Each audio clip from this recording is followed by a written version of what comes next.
personne n'entrera dans sa présence sans découvrir sa sainteté.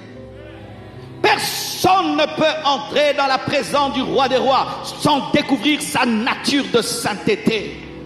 Et quiconque reconnaît avoir un jour été dans la présence de Dieu te dira que Dieu est saint. Oh mon frère, Dieu est saint. Dieu est saint. En lui, il n'y a point de péché. En lui, il n'y a point d'impureté. Dieu ne tolère pas le péché. Dieu ne comprend pas le péché. Dieu ne tolère pas le péché. Quiconque est entré dans sa présence était frappé par sa nature de pureté.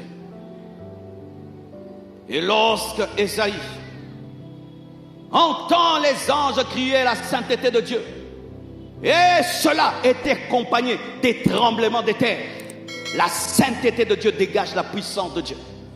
Oh bien-aimés, n'ayez pas peur de prêcher la sainteté. La sainteté est accompagnée des tremblements de terre. La sainteté est accompagnée des signes, des prodiges et des miracles. Oh frères et sœurs, prêchez la sainteté, prêchez la repentance, priez pour les aveugles, priez pour les malades et ils seront guéris. La Bible dit, on dit saint, saint, saint, mais cela amenait quoi? Des tonnerres, des éclairs, des tremblements. La présence de Dieu te révélera la sainteté de Dieu. La présence de Dieu te révélera la gloire de Dieu. La présence de Dieu te révélera la puissance de Dieu. Tu veux connaître la puissance de Dieu?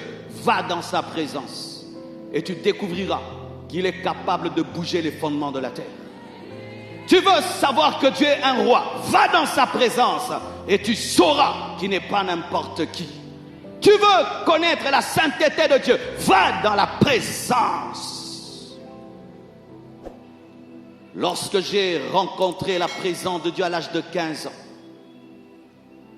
païen que j'étais, je prends ma douche et je veux m'habiller pour sortir chercher une copine.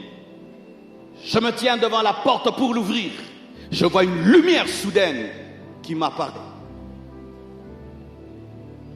Et cette lumière me parle.